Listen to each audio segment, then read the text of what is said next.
ದಾಂಡೇಲಿಯ ಮಾರುತಿ ನಗರದಲ್ಲಿ ಹಾಸಿಗೆ ಹಿಡಿದ ವೃದ್ಧೆಗೆ ಮನೆ ಬಾಗಿಲಿಗೆ ವೃದ್ಧಾಪ್ಯ ವೇತನ. ಅಂಚೆ ಇಲಾಖೆಯ ಕಾರ್ಯಕ್ಕೆ ಮೆಚ್ಚುಗೆ. ತಂತ್ರಜ್ಞಾನದ ಯುಗದಲ್ಲಿ ಇರುವ ಇಂದು ಮಾನವೀಯತೆಯು ಗಟ್ಟಿಯಾಗಿ ಬೇರೂರಿದೆ ಎನ್ನುವುದಕ್ಕೊಂದು ನೈಜ ಉದಾಹರಣೆ ಇದು. ಅಂದ ಹಾಗೆ ದಾಂಡೇಲಿಯ ಮಾರುತಿ ನಗರದ ಪಾರ್ವತಿ ಎಂಬ ವೃದ್ಧೆಯೊಬ್ಬರು ಅನಾರೋಗ್ಯಗೊಂಡು ಹಾಸಿಗೆ ಹಿಡಿದಿದ್ದಾರೆ. ಇಂತಹ ಸಂದರ್ಭದಲ್ಲಿ ಅವರಿಗೆ ಬರುವ ವೃದ್ಧಾಪ್ಯ ವೇತನವನ್ನು ಅಂಚೆ ಕಚೇರಿಗೆ ಹೋಗಿ ಸ್ವೀಕರಿಸಲು ಕಷ್ಟ ಸಾಧ್ಯ. ಮೊದಲೇ ಆ ಮನೆಯಲ್ಲಿ ಅಕ್ಕ ತಂಗಿ ಇಬ್ಬರು ಜೊತೆಯಾಗಿ ವಾಸವಿದ್ದಾರೆ. ಮನೆಯಲ್ಲಿ ಅವರಿಬ್ಬರೇ ಇರುವುದರಿಂದ ಅನಾರೋಗ್ಯ ಪೀಡಿತ ಅಕ್ಕನ ಸೇವೆಯನ್ನು ತಂಗಿಯೇ ಮಾಡಬೇಕು. ಅಕ್ಕನನ್ನು ಅಂಚೆ ಇಲಾಖೆಗೆ ಕರೆದೊಯ್ಯುವುದು ಕಷ್ಟ ಸಾಧ್ಯ. ಹೀಗಾಗಿ ತಂಗಿ ಸಾವಕ್ಕ ಅವರು ಅಂಚೆ ಕಚೇರಿಯವರಿಗೆ ಮಾಹಿತಿಯನ್ನು ನೀಡಿದ್ದಾರೆ. ದಾಂಡೇಲಿಯ ಅಂಚೆ ಕಚೇರಿಯ ಮುಖ್ಯ ಅಧಿಕಾರಿ ನಮ್ರತಾ ಕೋಳಂಕರ್ ಅವರು ಈ ವಿಚಾರವನ್ನು ತಿಳಿದು ಅನಾರೋಗ್ಯ ಪೀಡಿತ ವೃದ್ಧೆಯ ಮನೆಗೆ ಪೋಸ್ಟ್ ಮ್ಯಾನ್ಗಳಾದ ಮಂಜುಳಾ ರಾಜು ಗೌಡ ಹಾಗೂ ಸೇವಂತಿ ವಿಠ್ಠಲ್ ಕೇಸ್ತಿ ಅವರನ್ನು ಕಳುಹಿಸಿಕೊಟ್ಟು ಅವರ ಹೆಬ್ಬೆಟ್ಟನ್ನು ಪಡೆದು ವೃದ್ಧಾಪ್ಯ ವೇತನವನ್ನು ವಿತರಿಸಲು ಅಗತ್ಯ ಕ್ರಮವನ್ನು ಕೈಗೊಂಡಿದ್ದಾರೆ.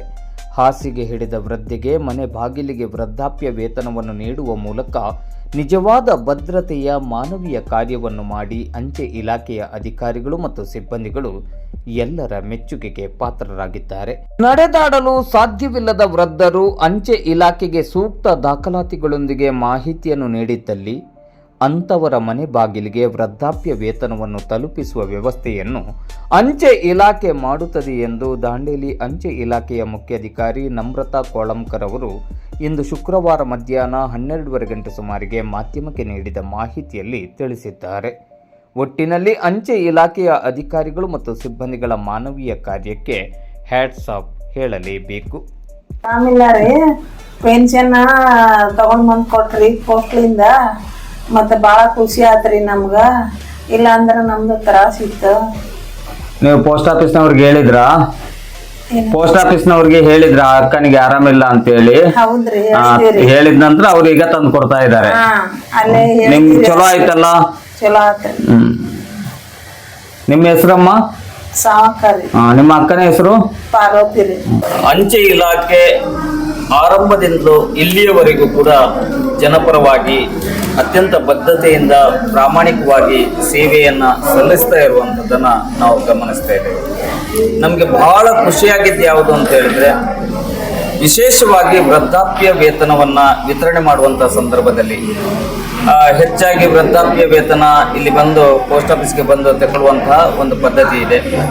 ನನಗೆ ಬಹಳ ನಿಮ್ಮ ಇಲಾಖೆಯ ಬಗ್ಗೆ ಹೆಮ್ಮೆ ಮತ್ತು ಗೌರವ ಮೂಡಿದ್ದು ಯಾಕೆ ಅಂತ ಹೇಳಿದ್ರೆ, ಹಾಸಿಗೆಯನ್ನು ಹಿಡಿದಿರುವಂತಹ ತೀವ್ರ ಅಸ್ವಸ್ಥಗೊಂಡಿರುವಂತಹ ಅಮ್ಮನಿಗೆ ಅವರ ಮನೆಗೆ ಹೋಗಿ ವೃದ್ಧಾಪ್ಯ ವೇತನವನ್ನು ಕೊಟ್ಟಿರುವಂಥದ್ದು ಇದು ಒಂದು ರೀತಿಯಲ್ಲಿ ಇಡೀ ನಮ್ಮ ನಾಡಿನ ಎಲ್ಲ ಪೋಸ್ಟ್ ಆಫೀಸ್ಗೆ ಮತ್ತು ಹಾಸಿಗೆ ಹಿಡಿದಿರುವಂತಹ ವೃದ್ಧರಿಗೆ ಇದೊಂದು ಸ್ಫೂರ್ತಿ ಎನ್ನುವ ಮಾತಿನೊಂದಿಗೆ ವಿಶೇಷವಾಗಿ ಈ ನಿಟ್ಟಿನಲ್ಲಿ ನಿಮ್ಮ ಅಂಚೆ ಇಲಾಖೆಯ ಎಲ್ಲ ಅಧಿಕಾರಿಗಳು ಮತ್ತು ಸಿಬ್ಬಂದಿಗಳು ಪೋಸ್ಟ್ ಮ್ಯಾನ್ಗಳಿಗೆ ನಾವು ವೈಯಕ್ತಿಕ ನೆಲೆಯಲ್ಲಿ ಕೂಡ ಅಭಿನಂದನೆಗಳನ್ನು ಸಲ್ಲಿಸ್ತೀವಿ. ಇದು ಸಿಸ್ಟಮ್ ಇದೆಯಾ ಮೇಡಮ್? ಹೀಗೆ ಹಾಸಿಗೆ ಹಿಡಿದಿರುವಂಥ ವೃದ್ಧರಿಗೆ ನೀವು ಮನೆಗೆ ಹೋಗಿ ವೃದ್ಧಾಪ್ಯ ವೇತನ ನಾನು ಕೇಳಿಲ್ಲ. ಹಾಗಾಗಿ ಇದೆಲ್ಲ ಹೆಂಗೆ, ಏನು ಇದು ನಿಮಗೆ ಗೈಡ್ಲೈನ್ಸ್ ಇದೆಯಾ? ಗೈಡ್ಲೈನ್ಸ್ ಇದೆ ಸರ್. ಅಂದರೆ ಬಹಳ ಆರಾಮಿಲ್ಲ ಅಂದರೆ ಅವರಿಗೆ ಮನೆಯವರೆಗೆ ಕೊಡುವಂಗೆ ಇದು ಇದೆ, ಸಿಸ್ಟಮ್ ಇದೆ ಅವ್ರದ್ದು. ಮತ್ತು ಆನ್ಲೈನ್ ಅಕೌಂಟ್ ಇದ್ದರೆ ಮತ್ತು ನಾವು ಮನೆಯಲ್ಲೇ ಹೋಗಿ ಕೊಡಬಹುದು. ಇದು ಆನ್ಲೈನ್ ಇಲ್ಲ ಅಂದ್ರೂ ನಮ್ಮ ಏರಿಯಾ ಪೋಸ್ಟ್ಮ್ಯಾನ್ ಇದ್ದಾರೆ, ಅವ್ರು ಮನೆಗೆ ಹೋಗಿ ಕೊಡಬಹುದು. ಯಾಕಂದರೆ ಅವ್ರು ಆರಾಮಿಲ್ಲಲ್ಲ, ಮತ್ತು ಅವರಿಗೆ ಇಲ್ಲಿ ಬರ್ಲಿಕ್ಕೆ ಆಗೋದಿಲ್ಲ. ಮತ್ತು ಈ ಪೆನ್ಷನ್ ಎಲ್ಲ ಗೌರ್ಮೆಂಟ್ ಕೊಡೋದು ಅವರಿಗೆ ಅವ್ರದ್ದು ಬಡವರು ಇದ್ದಾರೆ ಅಂತಲೇ ಕೊಡ್ತಾರೆ. ಸೊ ಕೊಡಬೇಕು ಸರ್. ನಮಗೆ ಖುಷಿಯಾಗಿದ್ದೇನು ಅಂತ ಹೇಳಿದ್ರೆ, ಅಂಚೆ ಇಲಾಖೆ ಮತ್ತು ವೃದ್ಧೆ ಎನ್ನುವ ರೀತಿ ಆಗಿಲ್ಲ, ತಾಯಿಗೆ ತನ್ನ ಮಗಳು ಸೇವೆ ಮಾಡಿದ ರೀತಿಯಲ್ಲಿ ಒಂದು ಮೆಸೇಜ್ ಪಾಸ್ ಆಯಿತು. ನಿಮಗೆ ಹಾಗೂ ನಿಮ್ಮ ಇಲಾಖೆಯ ಎಲ್ಲ ಅಧಿಕಾರಿಗಳಿಗೆ, ಎಲ್ಲ ಸಿಬ್ಬಂದಿಗಳಿಗೆ ದಾಂಡೇಲಿಯ ಜನತೆಯ ಪರವಾಗಿ ಹೃತ್ಪೂರ್ವಕ ವಂದನೆಗಳು.